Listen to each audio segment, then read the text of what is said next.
Muy buenas tardes a todos los que nos escuchan en esta sexta entrega del podcast de Área 69. En esta ocasión el tema a tratar va a ser Leyendas de México y tenemos un invitado especial con nosotros. Que hay, gente, muy buenas tardes. Aquí su amigo del podcast Tertulia de Medianoche. Los invitamos a que vean su podcast, está el link en la página, lo pueden checar y lo pueden buscar en Spotify. El día de hoy no nos acompaña Luis, pero tenemos casa llena, Kraken. Como siempre tenemos casa llena, nunca faltan los invitados y nunca faltan estas historias tan interesantes. Buenas tardes, gente, aquí soy Cordero, reportándonos una vez más. El tema de hoy es bastante interesante, esperemos contar con su audiencia. Buenas tardes, aquí de yo Charlie saludando. Esperemos les interese estos temas de leyendas que vamos a hablar y espero que sea de su agrado. Aquí Armando con una Miller bien fría. Ah, no, verdad, no me dejaron porque tenemos invitado. Es que es muy temprano, cabrón, no mames. Señores, el tema, como ya les comentamos, son Leyendas de México. Y en esta ocasión vamos a empezar con Charlie con una leyenda bastante interesante. Charlie, por favor.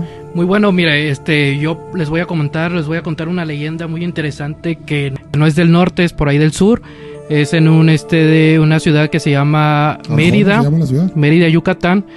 Espero que les sea de agrado esta leyenda que les voy a contar. Algunos a lo mejor ya lo hayan escuchado o no todavía.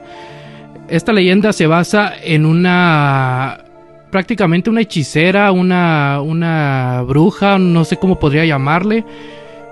Es una leyenda que empezó por ahí del 2005, 2004. Yo tenía como 8 años.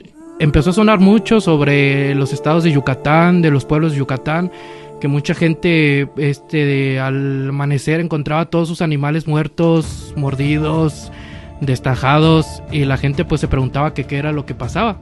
Al igualmente unos puebleros descubrieron y vieron una mujer que ella en la noche tomaba apariencia de un perro, un lobo. Esta mujer se transformaba al parecermente en las noches y mataba a todos los animales, ganado, todo lo que habían en los ranchos, en los pueblos, todo lo que tenían. Nunca se destruyó si mató a algún humano ni nada. Era como la esposa de Chupacabras o algo así. Parecido. Era una mujer, su nombre era Josefina Alcolcer. Esa mujer la conocían como una bruja prácticamente. Una bruja o tiene su nombre, se llama Huaypec, que así es el nombre que le decían allá en Mérida, Yucatán, que era prácticamente una mujer que se transformaba en un lobo y un perro, lo que sea, y le llamaron la mujer loba. Esa noticia salió mucho en los periódicos de Cancún, de Quintana Roo, todo Quintana Roo, Yucatán, Chetumal, Cancún y los pueblos de por ahí.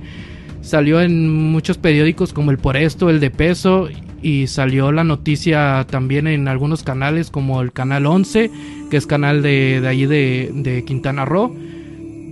Salió muy conocido, empezaba hubo toque de queda, que en las noches ya no podíamos estar los niños afuera, no podían estar la gente ya afuera por ahí de las 11 o 10 de la noche, porque se rumoraba que esta mujer, por ahí de esas horas se transformaba en ese animal y era muy agresiva. Muchos habitantes sí lo lograron ver y descubrieron que era una mujer, ya descubrieron el nombre de la mujer, de dónde vivía y todo. Nada más que nunca la lograron cazar los policías y todos los de la policía de ahí de Quintana Roo, pues fueron de caza para ver qué era lo que estaba pasando, para cazar a esta mujer, esta bruja, esta Naipec, que así se le dicen allá en Mérida, para buscarla. Uno de los policías dice y afirma que él la logró ver cómo se transformaba en este animal. Los habitantes y casi todos los ciudadanos de Quintana Roo no le creyeron a este policía, pero él afirma y confirma que él sí la vio convertirse en un lobo.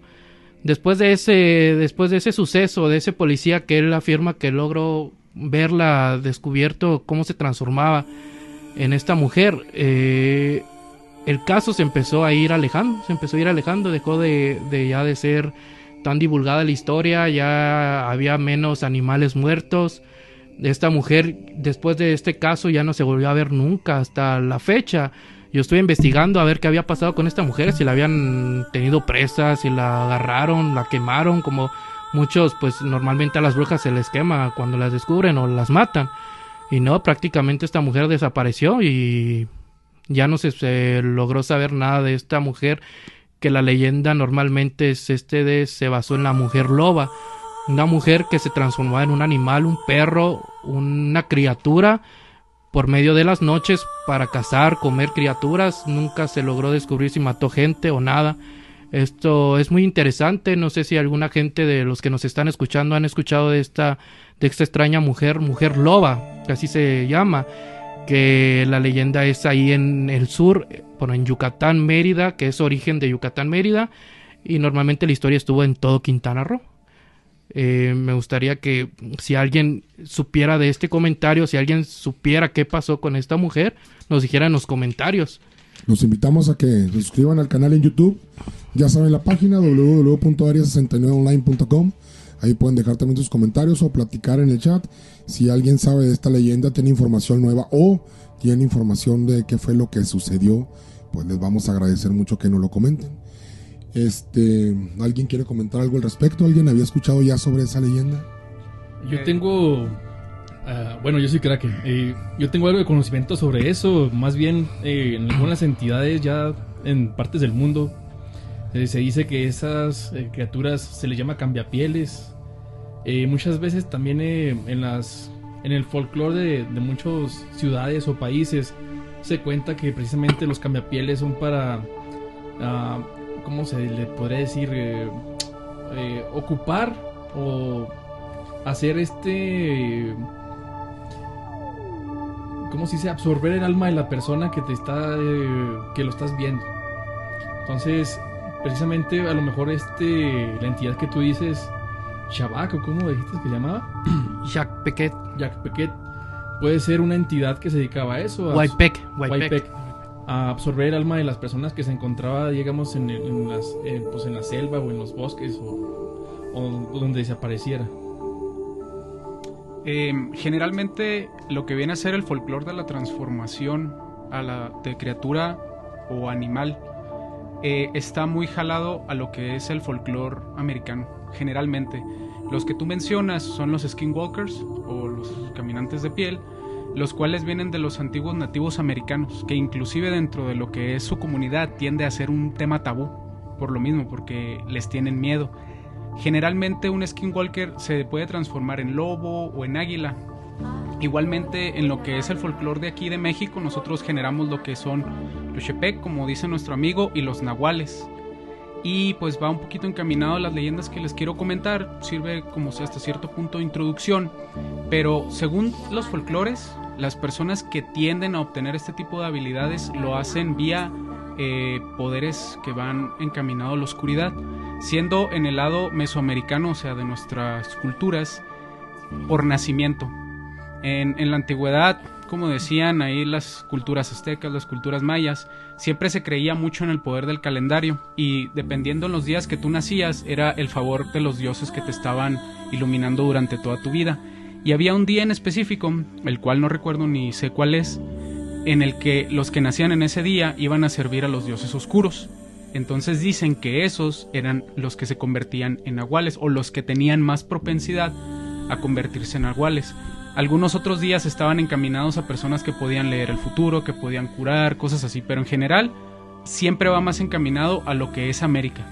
Ya en Europa, lo que es la licantropía y todos esos se maneja más, pero para una transformación psicológica. Por ejemplo, inclusive hay un caso de los Warren, unas personas que pues unos dicen que son unos charlatanes y otros dicen que no, de un caso de un inglés que él decía que por las noches se podía transformar en un lobo. Generalmente esa es una enfermedad que después se hace, creo que se llama licantropía esquizofroide o algo así, no recuerdo muy bien el nombre en específico, pero que se va manejada a una persona que tiene deseos sexuales o deseos de fuerza, de represión muy, muy dentro de él, y al ver los animales y la libertad que les da, es la energía que ellos quieren sacar. Y ellos creen que se transforman en animales, inclusive atacan como si fueran animales. Pero en general la transformación de animales como ese tipo, ya sea voladores o rastreros, como lobos o aves, siempre va más encaminada a nuestro folclore. Aquí en México es porque se dice que es como una manera de tener poder sobre la tierra y sobre el cielo, como si ellos fueran, ahora sí que el poder que ellos representan del dios que les está dando la luz para poder transformarse. Sí, también en algunos casos tenía entendido que eran protectores de la tierra, protectores de templos. Y esto de cambiar de piel, por ejemplo, hay criaturas que se pueden transformar en tortugas, en tigres, en osos, en lobos, en panteras, en pues, guepardos, como se le puede decir así.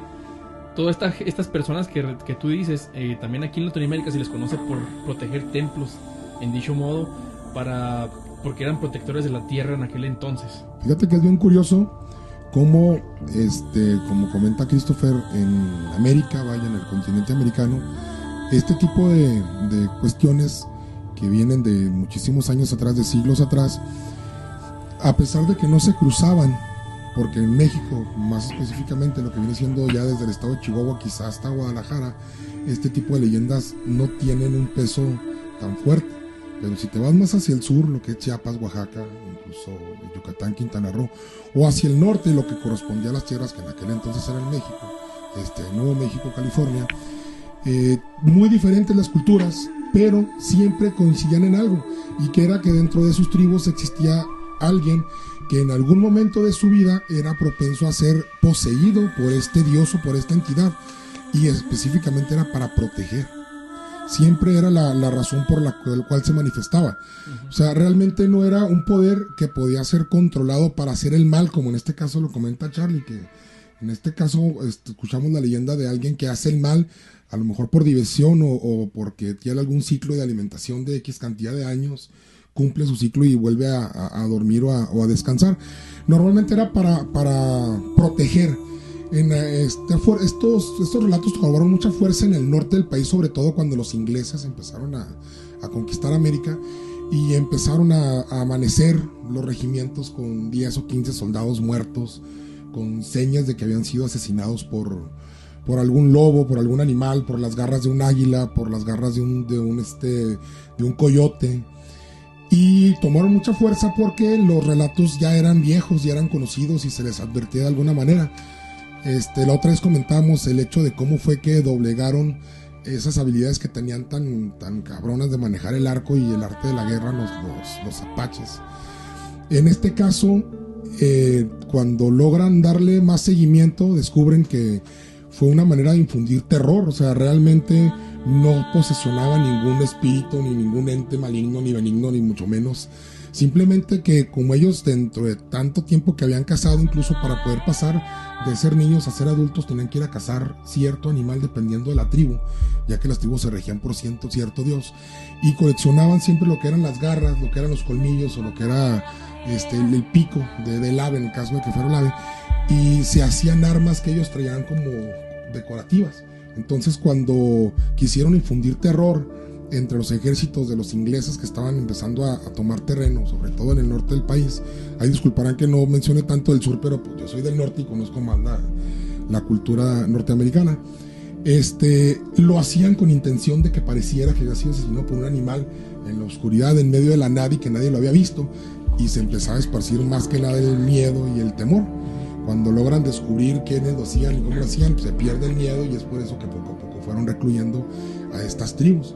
Lo cual no le quita que dentro de la tribu la leyenda tomara fuerza y fuera real. O sea, ellos de veras lo creen, ellos de veras lo sienten, hacen rituales y se visten y bailan y se bañan en sangre de los animales y se comen el corazón de dicho animal para poder tener sus habilidades y poder defender sus territorios.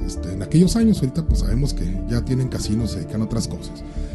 ¿Alguien quiere hacer algún otro comentario? Sí, así como yo les estaba diciendo que en esta leyenda que yo me sé, esa mujer, la mujer loba, nunca asesinó a ningún hombre. O sea, prácticamente podría decir que no era tan peligrosa como podía decir. O sea, nosotros los humanos, los mortales, al ver eso, pues sí nos asusta, ¿no? Pues al ver que una mujer se pueda transformar en un perro y ande matando animales ahí por así, pues nos da terror de que nos pueda hacer algo. Pero esa mujer sí nada más se dedicaba a matar animales, o sea, a comer animales. Es lo que se dedicaba, o sea, nada más se dedicaba a comer sus animales y se iban. O sea, sí la lograron ver, mucha gente dice que sí la vio, pero nunca mató un humano, por decirlo así. Nunca lastimó a ningún humano, nada en ¿Y específico. por qué el miedo de que se llevara a los niños. Yo pensé que se había en algún momento llevado a algún niño o había desaparecido algún niño. Era más por precaución, porque en ese tiempo yo me acuerdo que tenía 8 años y en ese tiempo pues todos los papás de prácticamente pues ya se da mucho a conocer de que las brujas se llevan mucho a los niños y en ese tiempo pues nos protegían mucho a nosotros los niños y siempre mantenían ahí en el periódico, en las noticias de Quintana Roo que los niños no estuvieran en la noche jugando. Pues fue más por fíjate, yo entendí que había en algún momento atentado contra algún niño, algún adulto. No, nunca, Sí, nunca esta mujer nunca atentó con un humano o un niño. Yo creo que lo que están comentando sobre lo de los niños, básicamente en lo que son la zona de Yucatán, Quintana Roo, Chiapas, es una zona que personalmente creo que todavía conserva mucho lo que es la cultura prehispánica. La preservan, inclusive todavía hay personas que hablan en maya, que hablan muchas cosas. Entonces ellos muchas escuelas lo siguen manejando. Sí. Hay comunidades enteras que se dedican a vivir prácticamente con sus culturas y de sus hecho, costumbres. Los gobiernos de aquellos estados les pagan un extra bastante jugoso a los maestros que quieren aprender no es un idioma, es el vocabulario. Es un dialecto. El dialecto para que les den clases de primaria, secundaria y hasta preparatoria, tengo entendido. No sé si ya existe alguna universidad, yo me quedé que hasta preparatoria era el tope, para que vayan en clases en el dialecto que la población lo requiera. Sí, hay en la grado, universidad. Sí. El gobierno apoya para que se mantenga la cultura en ese sentido. Entonces, así como les estaba comentando, dentro de lo que es el folclore de los aztecas y de los mayas, que viene prácticamente a ser la misma permeación cultural, solo que en una zona geográfica diferente, ellos manejan la leyenda de las brujas prehispánicas. Ahorita el nombre es Memocpiquín, así es como ellos le llamaban. Y es muy interesante el origen de estas brujas porque viene permeando las leyendas que van moviéndose hasta aquí, hasta el norte de nuestro país. Básicamente la Memocpiquín es una bruja, igual como les decía, que podía transformarse en un animal. Específicamente ella se podía transformar en un guajolote. Muchas dicen, qué tontería un guajolote. No, pero para ellos el guajolote es un animal sagrado y que además puede tanto caminar como volar. Entonces es a lo que vamos, ella puede transformarse en ese animal y bajo la protección de un dios específico que en este momento no recuerdo porque para mí son impronunciables. Ella podía transformarse en ese animal quitándose partes de su cuerpo. Se arrancaba las piernas, se arrancaba las manos y así ella metódicamente empezaba a transformarse en un guajolote. Sí, como desarmarse. Por las noches cuentan las leyendas de los mayas y los aztecas que ella salía furtivamente a buscar niños para beber su sangre. Nosotros sabemos que culturalmente tanto aztecas como mayas representaban la sangre como algo muy valioso. Tanto así que pues, ustedes saben que el sacrificio ritualístico era cabal, se tenía que cumplir siempre en épocas específicas. Entonces se tenía la creencia de que la Memocpiquín salía, se alimentaba de sangre de niños, los mataba lógicamente, y la sangre que quedaba restante la guardaba para alimentarse después de ello. Entonces yo tengo la pequeña idea de que cuando pasó lo de la mujer lobo, luego tuvieron la creencia porque sí se pueden alimentar de otro tipo de sangre, pero generalmente la que más les gustaba, según el folclore, son los niños. Y específicamente lo de los niños recién nacidos. Inclusive las mujeres, la bruja, veía y tenía trato con las mujeres, porque además de ser algo maligno, ella también podía curar. Entonces generalmente se disfrazaba como una partera o como una herbolaria que se dedicaba a curar a las personas con las plantas. Entonces cuando veía que se le estaba acabando la sangre, porque hay un lugar específico, no recuerdo el nombre en la lengua nativa, en el cual guardaba la sangre, y esa sangre la estaba consumiendo, y cuando se le iba a acabar era cuando salía a buscar una nueva víctima.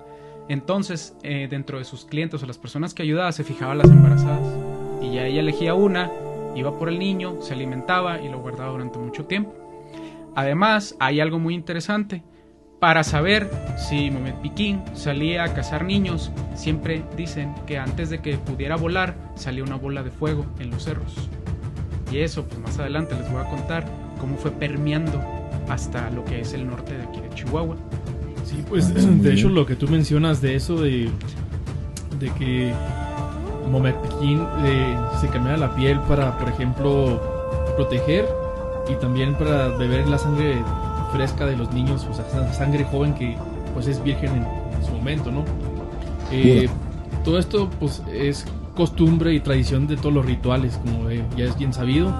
Y también actualmente pues en nuestra bagaje cultural o nuestra tradición también, nuestra historia como mexicanos, como pueblo mexicano, pues también esto es algo que hacen siempre los chamanes. O sea, los chamanes representan también como si fuera un cambiapieles.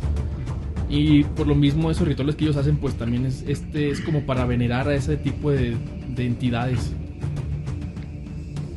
Muy bien, continuamos con la siguiente leyenda. ¿Qué te parece, Cordero, si nos haces el favor?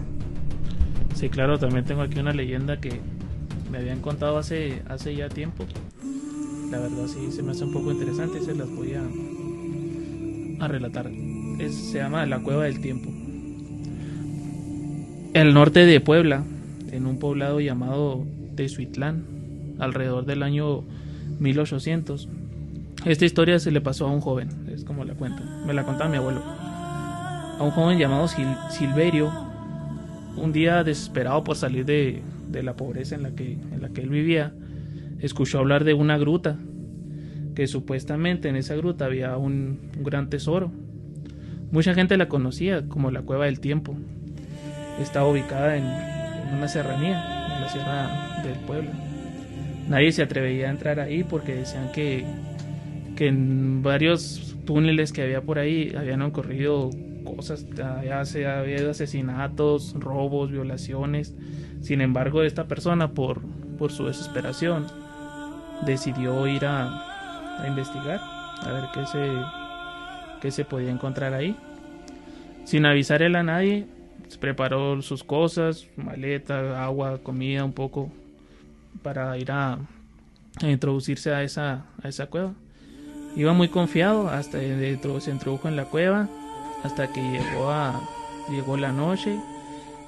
Empezó a sentir un poco de inquietud cuando él estaba allá dentro de la cueva, nos platicaban, porque empezó a ver ojos, o él se le afiguraban que eran como ojos, algo amarilloso que veía, y sentía que lo iban acechando cada vez que él iba caminando, entre más se iba introduciendo a la cueva. Él ya había escuchado que en esa cueva había muchas leyendas de que podía haber seres de oscuridad que le gustaba matar a los que iban introduciéndose a eso, pero pues él ignoró. Él lo que quería era salir de pobre, pues ya estaba desesperado por la situación en la que él vivía.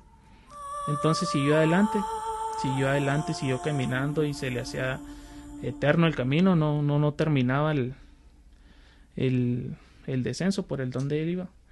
Más tarde, ya cansado y sediento, llegó a un agujero que estaba... Él alcanzó a ver un agujero que estaba repleto de oro, de monedas de oro, plata, joyas. Y él pues empezó a enloquecerse, se empezó a alucinar y pues dijo, ya chingué, ya voy a salir de esta. Entonces el único problema era que no sabía él cómo regresar y cómo ir cargando todo lo que él había encontrado, y pues el camino era muy pesado y para llevarse todo pues él ya estaba agotado, ya tenía buen rato caminando por ahí. Entonces empezó él a querer escoger muy bien las cosas que se iba a llevar, vio lo que a él le parecía que sería más valioso, entonces empezó a cargar. Se quedó dormido un rato para retomar un poco de fuerzas. Entonces cuando él despertó, dice que ya no estaba nada de los tesoros que él había visto, las joyas, las monedas, todo. O sea, había puras telarañas, que estaba el cubierto de telarañas y polvo, y como si hubiera pasado mucho tiempo, pero ya no estaba nada del tesoro. Entonces él, pues asustado salió corriendo. Entonces pues él platicaban que tardó otra vez nuevamente mucho en salir de la cueva esa, en la que él todo el tiempo que transcurrió al llegar al pueblo, pues hay cuenta que era otro pueblo. Él se desconocía completamente, pero sí estaba en la localidad donde él vivía, porque pues así se llamaba.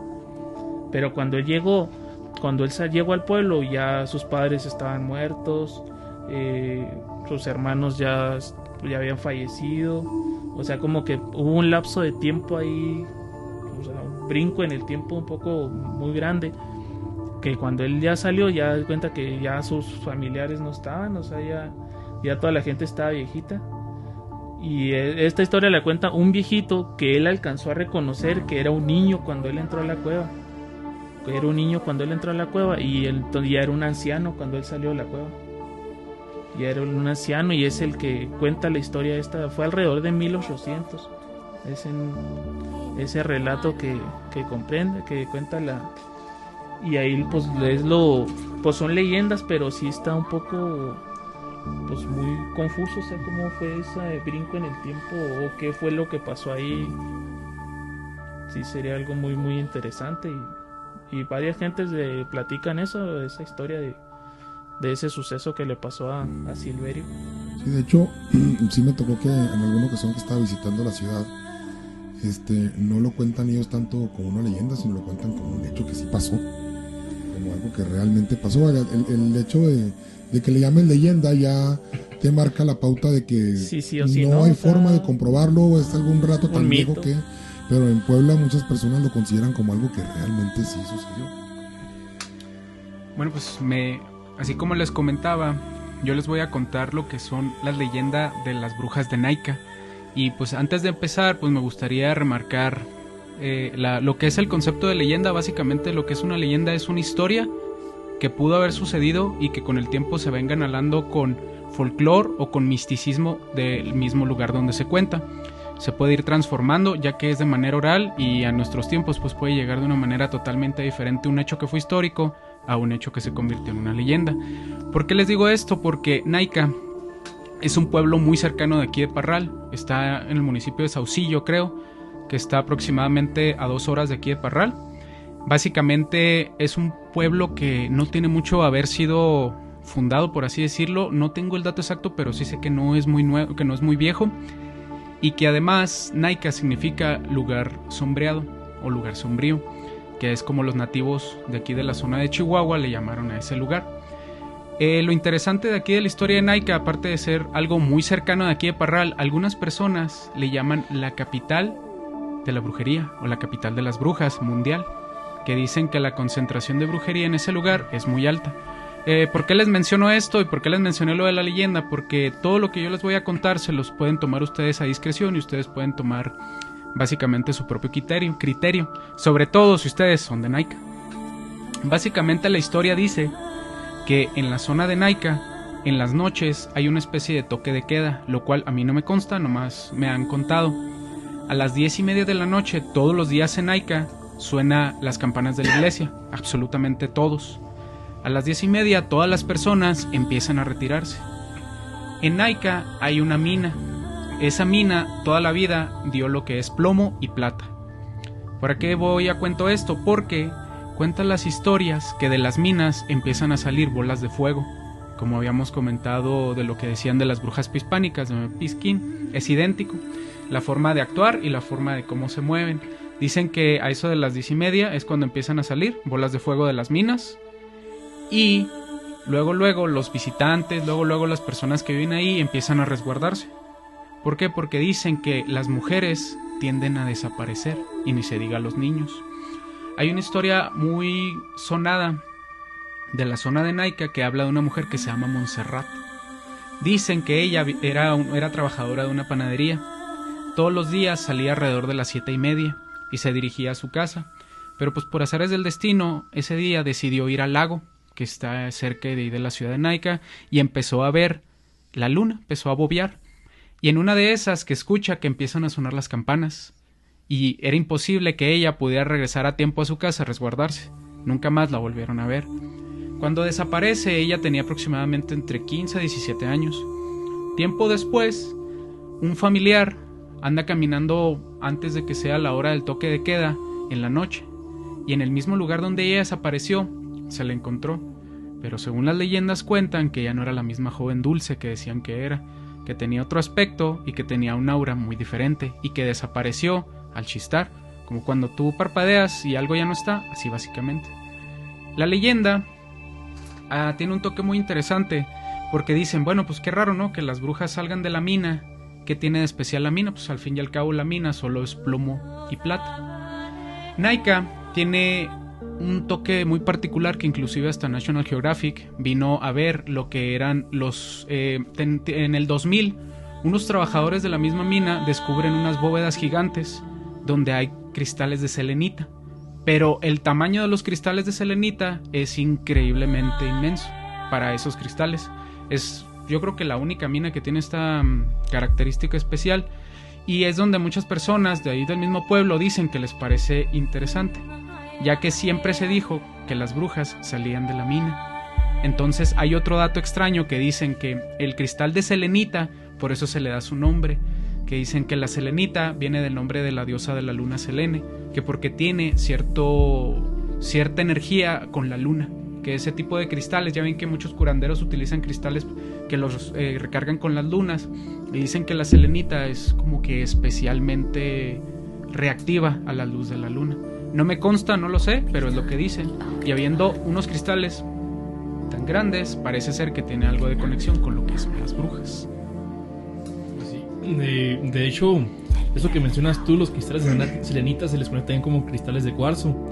Y las propiedades que pueden tener estos cristales es que almacenan una gran cantidad de energía y te pueden revitalizar o reenergizar. Entonces, como es bien sabido, pues ya es conocido de que los cristales de cuarzo o estos cristales que usan los curanderos también como digamos, ¿cómo se le puede decir? Totem. Los usan pues, precisamente para eso, ¿no? Para protección, para energía, para revitalizar, para rejuvenecer, para reenergizar o para alejar solamente malas vibras. Entonces, como tú lo estás contando, a lo mejor estas brujas o estas bolas de fuego podrían meterse a las cuevas para rejuvenecer o revitalizarse, agarrar energía o al momento hasta guardar información. ¿Por qué no? Porque también sabemos que los cristales de cuarzo, en cierto modo, en un futuro van a ser un gran almacenamiento de datos. De hecho, ya se está preparando esa tecnología para poder almacenar datos. Y es muy interesante lo que tú mencionas, porque pues el estado de Chihuahua siempre ha sido un pueblo minero, o un estado minero que pues ha tenido gran auge. Y como esto, hay muchas leyendas también que se cuentan en el estado de Chihuahua relacionado a la minería. Nada más como dato aparte para complementar un poquito, comentabas que no es una ciudad tan vieja, Naika. Ciertamente, si lo comparas con las ciudades que conocemos en el estado de Chihuahua, como Santa Bárbara, que tiene 455 años, si no estoy equivocado, Naika tiene 200 años, que a lo mejor y no es mucho comparación con los 450, pero 200 años ya son algunas generaciones. Y sí, fíjate que he escuchado yo sobre Montserrat, pero la historia un poquito diferente. No recuerdo muy bien, pero sí hubo algunos matices que recuerdo que eran un poco distintos. Está muy cerca Naika, y a pesar de eso, como tú lo comentabas, es tanto el misticismo que rodea el pueblo, que a pesar de estar tan cerca, no es algo que sea de dominio popular, no es algo que se comente en el estado como de voz en voz, o sea, que nuestros abuelos nos platiquen que en Naika se comenta, a pesar de que lo tenemos a 2 horas de distancia. Entonces eso hasta cierto punto envuelve un poco más de misterio el pueblo y le da ese pequeño toque de particularidad. No, y fíjate que el misterio aumenta más porque perfectamente sabemos también que Naika está resguardado con militares. Tiene muchos años con un asentamiento militar. Yo creo que esto es por lo del cuarzo, porque al final de cuentas, si comentabas ahorita sobre la tecnología del cuarzo, no quiero ahondar mucho en el tema. Me parece perfecto el comentario que hiciste y no quiero darle más profundidad a eso, pero es muy probable que por ahí vaya el asunto. Sí. Porque al final de cuentas, si yo no sabía, déjame decirte que el cuarzo y la selenita eran lo mismo. Nunca me he puesto a investigar a profundidad el cuarzo con su nombre, selenita o XD. Pero sí, el cuarzo es muy particular en este sentido, y que está resguardado. Naika tiene muchos años, tiene un asentamiento militar en la mina, justamente para que no puedan entrar ni siquiera los civiles. El por qué, pues el gobierno no tiene por qué decirnos y nunca nos ha dicho, al final de cuentas. Pasemos al siguiente punto porque quiero aprovechar ahorita los últimos minutos que no se me vayan para aprovechar a Christopher, que lo tenemos aquí con nosotros. Armando, por favor. Yo les quiero hablar de otra leyenda que es de Campeche, la cual es la Cueva del Toro, que nos habla de un hombre que se puede convertir en toro y que habita en una cueva que le da el nombre. En una ocasión, una mujer que caminaba en las proximidades fue convencida por un hombre muy apuesto a entrar a la cueva en su compañía. Sin embargo, al entrar notó que el piso estaba lleno de huesos y ella inmediatamente intentó huir. Salió corriendo lo más rápido que pudo, pero al voltearse a ver si alguien la seguía, notó que había 2 par de cuernos que la venían siguiendo. Después de eso ya nunca se volvió a ver a la mujer. Es una leyenda muy corta, pero más bien me servía para darles un comentario y que no quedara tan corto el comentario. Se me hizo muy curioso que normalmente siempre se habla de minas, de cuevas, de cosas que salen de ellas, bolas de fuego, o en este caso un hombre toro. Se me hizo muy curioso porque normalmente las minas o las cuevas son cosas que nos dan mucha curiosidad, o al menos a los jóvenes, porque del tabú de los ancianos es no voy a entrar ahí porque no sé, tienen más respeto o más miedo a esas cosas. Pero los jóvenes somos más propensos a quiero ir a investigarla, quiero agarrar un bote de agua, unas papas y me voy a ver qué encuentro, me voy a meter ahí en corto. Entonces se me hace muy curioso que como quiera esa mujer simplemente se cayó o se fue por algún risco, no sé, por cualquier otra cosa se cayó o algo así y ya la dieron como una leyenda. Entonces se me hizo muy curioso que en todos los pueblos normalmente tienen una leyenda de ese tipo. Hablando de las minas, encontré que aquí en el estado de Chihuahua, en Cerro Grande, que hay una mina de zinc que durante muchos años estuvo abierta perfectamente, y un día dicen que hubo un accidente en el cual murieron muchas personas y que la cerraron, la mina la clausuraron, pero que existe una leyenda que es un portal hacia otro mundo esa mina.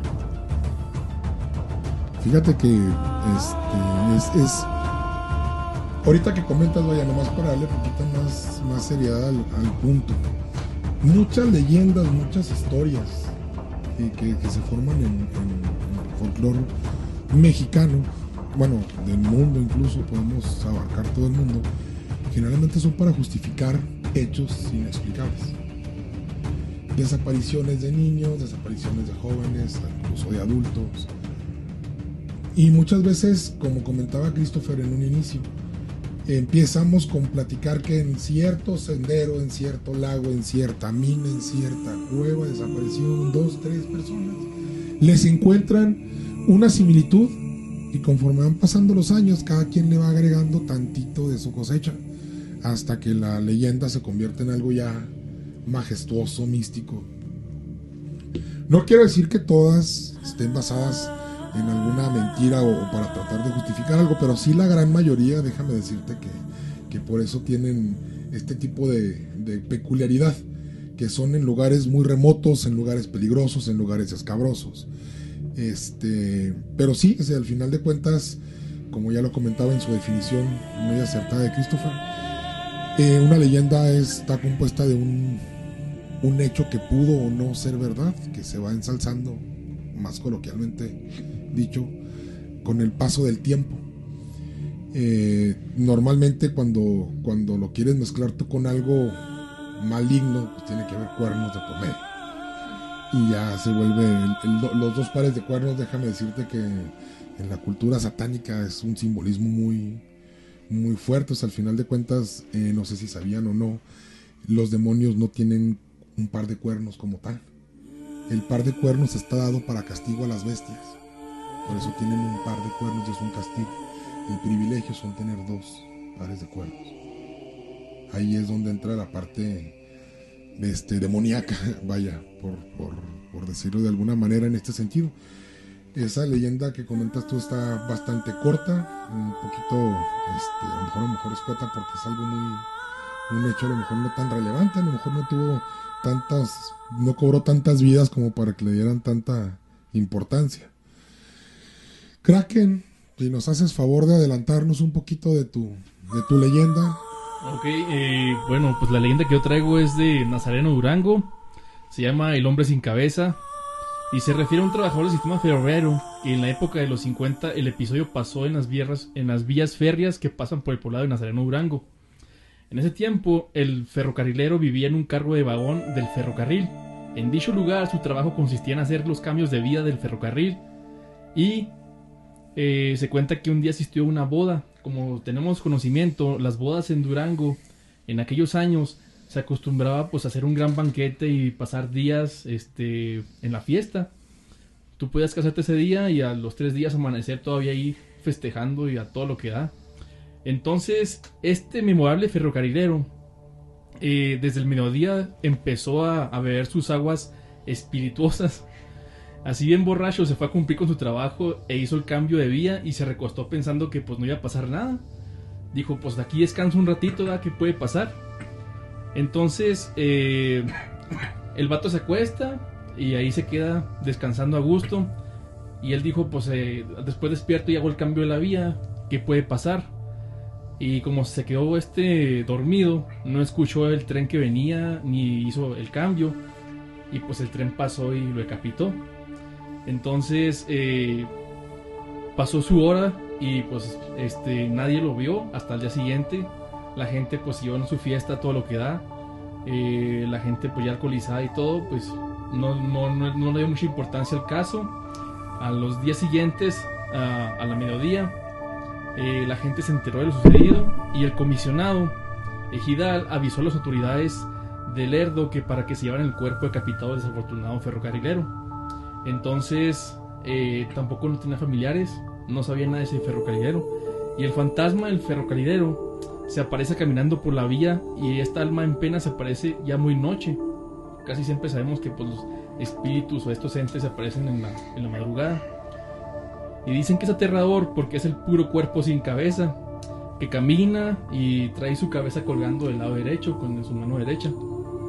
Entonces al momento que alguien lo ve o que estas personas lo han captado, pues dicen que a este ente pues se le brillan los ojos de color rojo y como si fuera poseído por el mismo demonio. Y mucha gente pues tiene que correr o algunos se desmayan del susto. Y pues esta leyenda me pareció interesante, ¿verdad? Porque pues es una leyenda que sabemos que también en muchas partes de la República o en diferentes países el hombre sin cabeza es muy común, pero ya que te lo relaten de este modo que sí pasó que fue un hecho en Nazareno Durango, ya como que le da un giro a lo mismo que se repite siempre. Aquí te están diciendo que fue porque se quedó dormido por alcoholizado y el ferrocarril pasó y lo decapitó.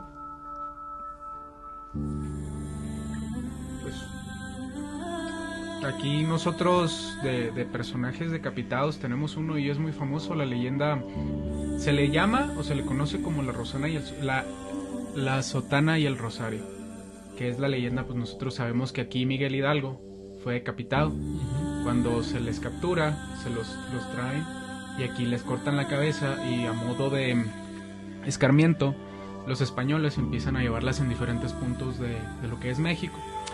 Básicamente la leyenda de la sotana y el rosario, se me olvida, es que es muy específico el nombre porque inclusive hay hasta canciones. Se dice que cuando estaba Hidalgo preso aquí en lo que era la capital de Chihuahua, uno de sus amigos se le acerca y empiezan a tener una conversación. Fue la última persona que habló con él antes de ser decapitado. No se sabe muy bien en específico qué fue lo que hablaron, pero lo que sí se sabe es que él le regaló un rosario que era de propiedad del amigo. Decapitan a Hidalgo y así queda la historia. Pasan algunos meses o algunos días, no sé cuánto específicamente, pero de repente empiezan a ver una sotana volando por donde había sido decapitado y dicen que se veía muy muy visible un rosario que traía en la mano. Entonces cuando empiezan a decir las características del rosario, el amigo dice, pues era mi rosario.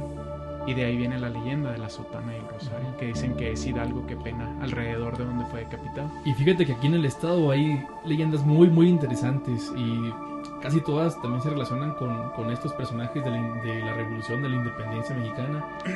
Y otras leyendas también se relacionan mucho con lo de la minería, porque bueno, aquí en el estado de Chihuahua es muy común esto de la minería y hay bastantes leyendas o mitos y relatos sobre esto.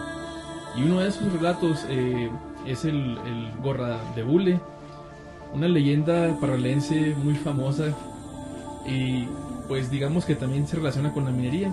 Esta leyenda dice que había un hombre que era también pues ya sabemos que todos los mineros, no sé si es por tradición o por cultura, ¿verdad? Pero la mayoría de los mineros pues tienen jornadas laborales muy muy pesadas, y por esto mismo pues muchos se inclinan hacia el alcoholismo o son muy tomadores. Entonces esta leyenda cuenta que pues el señor estaba en su día laboral como siempre en la mina, y que en eso el señor se queda también dormido porque pues tenía doble turno y pues era muy cansado trabajar todo eso. Y el señor pues también piensa que pues no tiene nada de malo tomarse un trago, ¿verdad? Para no sentir tan fuerte la jornada laboral.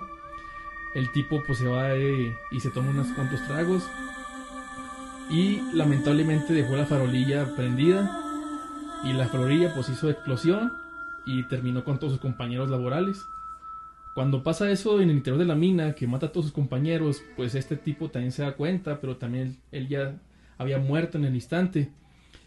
Y cuando él despierta, o por así decirlo, entre comillas, despierta, se da cuenta que todos sus compañeros habían pasado por ese infierno, de que se habían muerto quemados por la explosión. Entonces, él trata de ayudarlos, pero al tratar de ayudarlos no puede porque él ya era un espíritu. Era un alma en pena que se había quedado dentro de la mina, y sus compañeros pues ya estaban también fallecidos. Entonces, este minero lo apodaban el Gorra de Hule o el Bota de Hule, como se le dice en Santa Bárbara, por lo mismo, porque él murió quemado, pero también porque era un alcohólico. Entonces, esta historia, yo me acuerdo que cuando yo trabajaba en la mina, me la contó el ingeniero que nos, pues que era mi jefe. Y ese suceso, nosotros también lo pudimos percatar, porque a nosotros nos tocó un día estar ahí laborando hasta tarde. Entonces en las oficinas estábamos trabajando mi compañero y yo, y de repente también vimos que algo apareció en el hotel de la colonia de los mineros, y las puertas también se movieron ahí donde para subir para la colonia. Esto lo cuento porque yo no sé a fondo la historia, y Chris, cuando se la estaba contando ahorita en la tarde, él me la complementó con esto de que el minero había sido explotado y que se ha muerto con todos sus compañeros. El ingeniero a nosotros nos contó que era simplemente un trabajador de la mina que ahí velaba la mina, y que de repente pues le gustaba hacer travesuras en el hotel o ahí en el camino de la colonia. Pero yo nunca me imaginaba, como le comentaba a Chris, que este minero había fallecido pues explotado y con sus compañeros en el interior de la mina. Y aparte también Chris me relataba que él había sido protagonista algunas veces de esta historia en su proyecto, ¿no, Chris? Si nos puedes complementar ahí. Sí, nosotros tuvimos unos recorridos culturales donde empezamos a trabajar leyendas a lo largo de toda la historia de Parral. Y pues tuvimos la leyenda de lo que son la fundación, algunos personajes que trabajaron en la mina y cómo contaban sus experiencias. Y la leyenda cumbre siempre es la del minero Gorra de Hule. Y por azares del destino, uno de los jóvenes que nos acompaña, nosotros tenemos una promotora cultural donde tenemos jóvenes que interpretan personajes históricos de Parral, también tenemos una estudiantina. Entonces, por X o por Y no pudo el joven, y a mí me tocó algunos días interpretar al personaje ahora que estuvieron los eventos. Muy bien, yo también les iba a comentar sobre una leyenda bastante conocida aquí en México, pero trata sobre una mina. Y como ya se llevaron mucho tiempo en minas, también había preparado otra un poquito para salirnos tantito de la rutina, vaya, para no quiero que el tema mina sea leyendas de minas. Me parece que se pusieron de acuerdo todos, cabrones. Bueno, la leyenda que yo traía es muy conocida. Incluso le han hecho películas, le han hecho documentales, ha venido National Geographic, ha salido en periódicos a nivel nacional, a nivel internacional. Y es la leyenda de la isla de las muñecas de Xochimilco. Para entrar un poquito en el tema y darle un poquito de veracidad, la leyenda como tal, se las voy a platicar, no tanto lo que cuenta la gente, sino lo que ya se volvió en sí, lo que ya consideran como lo real, que al final de cuentas está rodeada de 3 historias muy diferentes, pero esta es la más conocida. La isla de las muñecas se encuentra en Xochimilco, como ya lo mencioné. Estamos hablando de que este escenario, para quienes no lo conozcan, dudo que alguien no lo conozca, pero es un lago y ahí se utiliza mucho lo que son las trajineras y la gente va a convivir y ahí hay música, hay comida y les dan paseos por todo el lago de Xochimilco, que tiene mucho que ofrecer. Y una de lo que ahorita es muy turístico es la isla de las muñecas. Se cuenta que hace muchos años un señor llamado Julián Santana era la única persona que habitaba en esa isla y encontró el cadáver de una niña ahogada. Desde entonces el espíritu de la niña hizo que la isla fuera su hogar y todas las noches la niña salía a atormentar a Julián con sus lamentos. Julián, aterrorizado, decide armar un santuario con muñecas, con una muñeca, después 2, después 3, ahorita a la fecha son muchas muñecas, para tratar de apaciguar el alma de la niña, para ponérselas como una ofrenda, para que la niña tuviera que entretenerse en lugar de estar penando. Lo que lo vuelve esto un poquito tétrico, más allá de ser algo agradable a la vista, un altar de muñecas por una niña, es que están al aire libre y están en los árboles. Y estamos hablando que son muñecas que tienen ya 100 años ahí. Y el tiempo no perdona. A lo mejor en su momento la muñeca era una muñeca muy bonita, quizá una muñeca costosa, pero después de tanto tiempo de que le haya llovido, que le haya pasado el aire, los animales, pues ya no se ven muy bonitas que digamos, y la escena, más que ser algo agradable a la vista, pues sí parece tétrico incluso de día. Al finalizar la vida de Julián, él platicaba su historia y se la hizo extensiva a sus familiares. A uno de sus sobrinos, que fue al que le dejó su negocio de trajinera como herencia, le comentaba ya al final de sus días que había una sirena que le hablaba en las noches y que le decía que cuando sus días terminaran, ella iba a venir por él. Las sirenas, no quiero tocar mucho el tema, después a lo mejor habrá algún programa específico para ellas. Para no hacerlo muy largo, cuando muere Julián lo encuentran muerto a la orilla del lago y en una manera pues un poquito extraña, porque pareciera como si él se hubiera metido y sin luchar y sin tratar de salir se ahogó. Para darle un poquito de no sé cómo decirlo, ensalzar un poquito la leyenda, se dice que cuando andan los turistas y llegan a ofender a las muñecas o llegan a hacer comentarios ofensivos a la isla o a la leyenda como tal, las muñecas se vengan de ellos y llegan a escucharlas o a verlas incluso cuando ya no están en la isla, en sus casas. También dicen que cada determinado tiempo tiene que sacrificarse una vida. Y es bien curioso porque los hechos que ha habido, incluso si recuerdan hace algunos meses sucedió el último de los hechos ahí, cuando las personas caen al lago ni siquiera se ve que hagan intento por salvarse, simplemente se hunden, desaparecen y batallan muchísimo para encontrar los cuerpos, incluso ahorita en la actualidad con la tecnología que tenemos. Imagínense hace 50 años, pues muchísimo más difícil. O sea, hay personas que cayeron de la trajinera que ni siquiera, así lo cuenta la gente, ni siquiera se vio que manotearan para tratar de salvarse, simplemente se hundían y desaparecían en la profundidad, y por más que intentaban localizarlos, pues jamás localizaban el cuerpo. Les comento que acaba de pasar hace poco, por eso fue una de las que yo escogí para el día de hoy, porque a pesar de que es una leyenda que nace con una niña ahogada, que nadie sabe cómo fue que llegó esa niña ahí, nadie sabe por qué se ahogó, nadie sabe quién puso el cuerpo ahí, ha generado tanto en la leyenda a su alrededor que la zona turística de Xochimilco atrae mucha gente, no nada más del país sino extranjeros, para poder ver la isla que créanme, desde mi muy particular punto de vista, pues no es nada agradable. No sé si alguien de ustedes haya visitado alguna vez.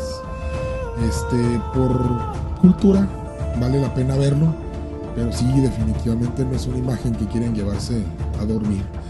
Yo sí he visto videos de esa isla, no me acuerdo en qué canal, pero sí he visto los videos y he visto cómo están las muñecas y sí se ve algo muy tétrico, muy terrorífico.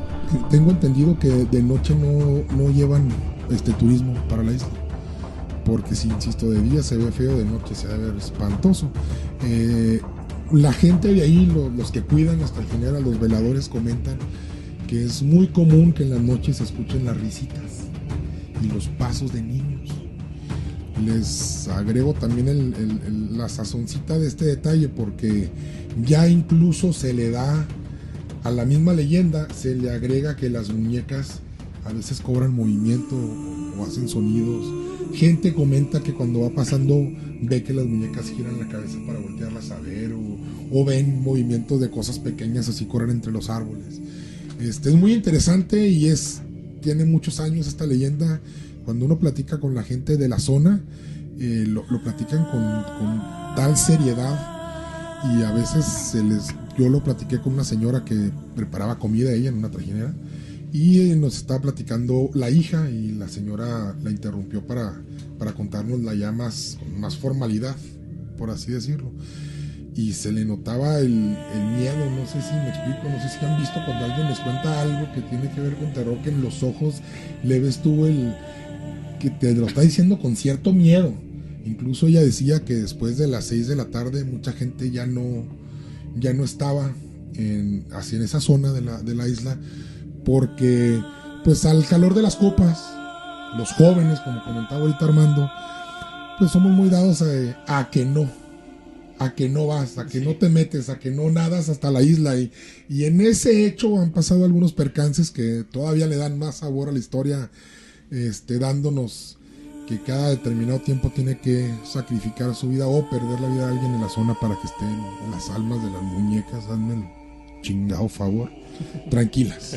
O sea, que a fuerzas tiene que morir alguien. Sí, es como que no es de que sea un ritual y que lo hagas a propósito, pero forzosamente alguien fallece cada determinado tiempo por causas extrañas. No sé si recuerdan el video, de hecho voy a tratar de ponerlo en la edición. Vamos a ver si lo podemos poner, porque pues YouTube ahorita está censurando mucho ese tipo de videos. Sí, está bastante fuerte el video. Si lo recuerdan, el muchacho cae y se hunde como si fuera una pieza de plomo. Sí, inclusive cuando ya entrevistaron a los familiares decían que él era muy bueno para nadar. Fíjate, esa parte no la sabía. Una de sus primas fue la que dio la entrevista y dijo que le sorprende que su primo no hiciera nada, porque su primo tenía muchos años nadando, o sea, se dedicaba a eso, a la natación, le gustaba como deporte. Entonces, por muy borracho que estés, hasta por reflejo, sigues manejando. Manoteas. Y no, vean, sí, el video realmente a mí me tocó cuando salió en las noticias. Cae, o sea, es como si te hubieras hundido, ¿sí? Como si hubieras agarrado piedras, te las hubieras amarrado. Y vámonos. Y se murió. De hecho, déjame decirte que un joven que está en la trajinera con él brinca inmediatamente. O sea, estamos hablando que a los 10 segundos que meten la mano así para tratar de jalarlo, un cabrón se mete y brinca, y el vato está sin nada y sale y se vuelve a subir a la trajinera y no encuentra nada. O sea, estamos hablando que es a los segundos, güey. Y no sé qué tan profundo sea, porque fíjate que ese dato no lo traigo, pero pues ya no encontraron nada. Digo, sí se pone medio curioso y medio tétrico el tema en este sentido. Sí, pues ya escuchando lo que tú mencionas, pues sí, se pone uno a pensar de... Para que vayan a visitarlo, Cordero, te picho un viaje a Xochimilco. No, gracias. Yo sí voy. Y así voy el otro. No, y yo de hecho ya he escuchado esa historia, esa leyenda, que esa parte de ahí pensaban que, o sea, eran muñecas vudú, que todo eso está relacionado con el vudú y todo ese rollo, porque pues sí, al ver esas muñecas te impacta de tal forma que te quedas pensando, pues, ¿qué onda con esto, no? No quería mencionarlo porque la otra parte de la leyenda es muy poco conocida. De hecho, a nosotros nos la contó una viejita que era la dueña de la casa en la que nos quedábamos. Era una casa de asistencia. En aquel entonces no existía Airbnb, así que no salgan con sus... Era una casa de asistencia. Y la señora, la dueña de la casa, ella nos preparaba desayuno, comida y cena. Y cuando regresamos, que llegamos con el brete de la leyenda de la Isla de las Muñecas, la viejita nos contó otra historia nada agradable y mucho más escabrosa. Fíjate, si se pudiera pensar que puede haber algo más escabroso, pues lo hay. Y resulta que Julián, que no se llamaba Julián, la señora lo mencionaba por otro nombre que créanme que por más que me quise acordar no lo recuerdo. Era un nombre, incluso no era mexicano, era como que pues, norteamericano, gringo. Y dice que cada vez que ese sujeto mataba a un niño, era una muñeca. Entonces, en teoría, cada muñeca que está colgada en esos árboles tiene el alma de un niño asesinado. Y dice la señora que el sujeto lo capturaron y se hizo... Yo por más que busqué información no logré hilar entre los hechos de asesinatos de aquellos años con los hechos que nos contó la señora, pero sí, te digo, le pone un poquito más de... No, sí se pone, imagínate, cabrón, son un madral de muñecas, o sea, no sé cuántas sean, pero no sé, 1000 sí son. Creo que la señora estaba confundida. Hay un asesino serial que se llama el monstruo de los Andes. Que él tenía, pues lógico, problemas mentales y que agarraba niños, específicamente niñas, y entre más güeras, más le gustaban. Entonces las mataba y las utilizaba durante días como muñecas. Y dicen que mató infinidad, y sobre todo anduvo en Perú, en Colombia, en Bolivia, todas esas partes, hasta que lo agarraron. Pero se dice que mató infinidad de niñas indígenas. Entonces podría ser que en algún momento pisó México, específicamente la zona de Xochimilco, y por eso la señora lo mezcló con la idea. O simplemente pudo haber sido porque el asesino de los Andes es más o menos de esa época. A lo mejor lo pudo haber confundido, porque en esa época se hizo una histeria muy grande, porque el asesino de los Andes no se sabía en qué país estaba. Sí se sabía cómo era, pero no se sabía específicamente en qué lugar estaba. Y él estuvo brincoteando en Sudamérica de país en país. Y era lo que le gustaba, niñas. Entonces, Y las agarraba como muñecas, jugaba con ellas. La leyenda trascendió, ¿no? De por ejemplo, esa parte de Latinoamérica para acá. Y la señora la confundiera y la pudo haber sido por asociación. Decir, no, pues, ¿saben qué? Pues hay una persona, pues a lo mejor es él. No, pero sí, el asesino, inclusive las ahorcaba. Le gustaba mucho ahorcar a las niñas porque le daba una sensación de poder. Y busquen fotos del asesino de los Andes cuando ya lo atrapan. Para dar una entrevista, porque él era una persona muy introvertida. A él le gustaban mucho las manos de las mujeres. Entonces hay una foto muy famosa de un americano que le dice el alcalde de ahí de lo que viene a ser la cárcel: oye, pues te quieren entrevistar. Si me quieren entrevistar, dile a tu hija que me preste sus manos para tocarlas, porque como tengo mucho tiempo estando en la cárcel, extraño la sensación de unas manos de mujer. Entonces la mujer le dijo, sí, está bien, busquen la foto. Y era una persona altísima y se veía que estaba muy fuerte. Entonces se ve, o sea, le agarra las manos, las tienta y se las suelta. Entonces le dice, no te preocupes, tú siempre estuviste segura, porque estás muy vieja para mí. A él le encantaban las niñas, tenía tendencias pedófilas. Igual lo ponemos en la edición, igual les comento, si las imágenes no están muy fuertes, porque de por sí lo tenemos catalogado como para adolescentes y adultos del canal. Sí. Lo ponemos en la edición igual para informarnos un poquito. Y bueno, hemos llegado al punto de no retorno de nuestro podcast, y me gustaría primero que nada agradecer a Christopher por habernos acompañado esta tarde. No, al contrario, gracias por haberme invitado.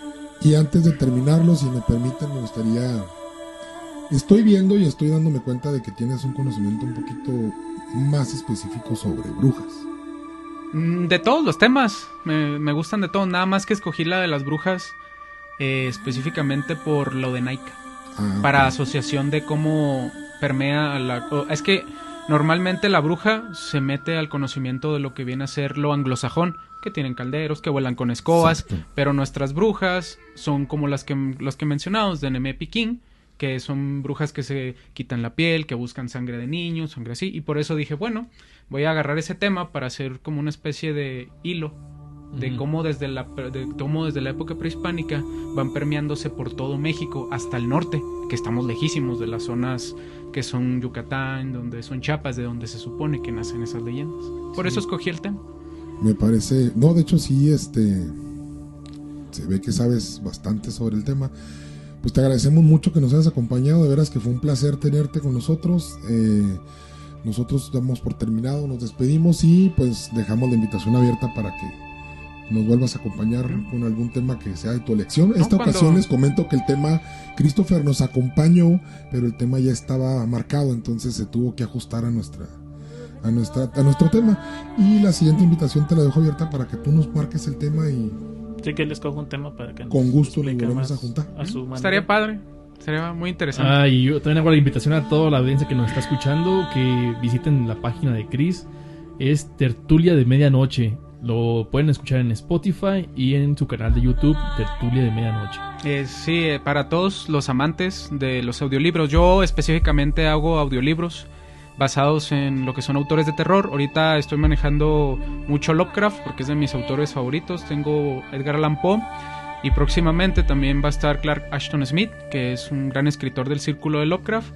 Y están dramatizados y también están ambientados. Para que los Sí, se escuchen. lo recomiendo. Yo ya me chuté algunos de los... Bueno, yo creo que todos los que tienes en el canal de... Sí, tengo Spotify. 5 nada más, sí. Bastante bien. Mucha producción. Digo, si lo comparas con nosotros, trae muchísima producción. Les recomiendo que entren, para que no batallen, si se les hace un poquito complicado, entren a la página www.aria69online.com. Ahí van a encontrar un apartado que está dedicado con los links para el canal de Christopher, y Muchas ahí gracias. pueden irse directamente a escuchar los audios en Spotify. No sé si tengas canal en YouTube, Christopher. Sí lo tengo, pero en YouTube no lo uso mucho. Realmente lo tengo porque luego hay muchas personas que bajan los audios y luego los resuben a sus canales y los ponen como propios. Entonces lo que hago en YouTube nada más es como para almacenar, para que se quede así como para poder reclamar, Es mi trabajo. La protección del copyright. Sí, básicamente porque al principio sí me dediqué a hacer videos más trabajados con imágenes y la verdad fue mucho trabajo, mucho. Y ahorita las políticas de YouTube son muy injustas para los temas, sobre todo para adultos. Ahora que salió la nueva ley específicamente para los niños, que tienes que decir si tu contenido es para niños o no. Al momento de poner que no, básicamente el 90% del apoyo que te da YouTube te lo quita. ¿Por qué? Porque pues ya no les importa que los niños vean cosas como lo de nosotros. Y a pesar de que en mis temas o los de ustedes son cultura general, o los míos que son escritores, al momento, por ejemplo, lo vi mucho en el audiolibro de La Máscara de la Muerte Roja, de Edgar Allan Poe, por tenerle el título de muerte. 0, o sea, nada de vistas. Si de por sí no tengo casi vistas, en eso sí, 0 de vistas. Pero en Spotify, que es donde estoy más fuerte, increíble, o sea, es muchísimo. De hecho, es de los más escuchados, La Máscara de la Muerte Roja. Pues les reiteramos la recomendación, denles una visitadita a los audios de Christopher. Volvemos a agradecerte tu presencia. Gracias a todos por este sexto podcast, ya es el sexto. Kraken, no festejamos el sexto, Kraken.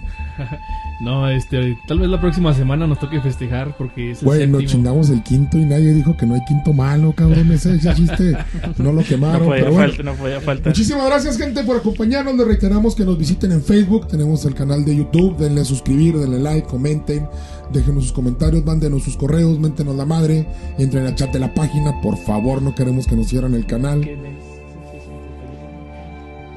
Saludos al sumiso peludo también que anda por ahí, el que nos escucha a diario. El admirador de Kraken o admiradora, ya no sabemos. Ya me resucité, gracias a Dios. No, pues muchas gracias por habernos escuchado y nuevamente gracias a Chris por este acompañamiento del día de hoy. Un tema Ponle un Oxxo, güey. muy interesante. Sí, mañana voy a ponerle un Oxxo, güey. Brilloso. Muchas gracias. No, muchas gracias, espero que les haya escuchado estas pequeñas leyendas que nosotros hemos compartido con cada uno de ustedes, y espero que les sea de agrado y los investiguen. Si alguna leyenda les interesa, pues déjenos en los comentarios y hablaremos específicamente de ella y buscaremos más información. Y igualmente le doy la bienvenida a Chris, que nos ha acompañado hoy, el día de hoy, Que no sea la última. y nos compartió muy buena información a nosotros, que apenas estamos empezando subiendo podcast. Sí, pues ya para despedirnos y para una disculpa por la poca participación que tuve en este podcast, pero la verdad no fue un tema que me interesó mucho, pero haber sabido que teníamos un invitado, pues sí me hubiera metido más en el tema, más en el papel. Te avisé que teníamos pero- invitado, pero como no compraste cerveza, no se te soltó el hocico. Sí, hasta eso, sí me faltó, pero pues la gente aquí es muy educada. Bueno, muchas gracias a todos los que nos estuvieron acompañando en esta emisión. Y yo soy Kraken y esto fue Área 69online.com. Chao.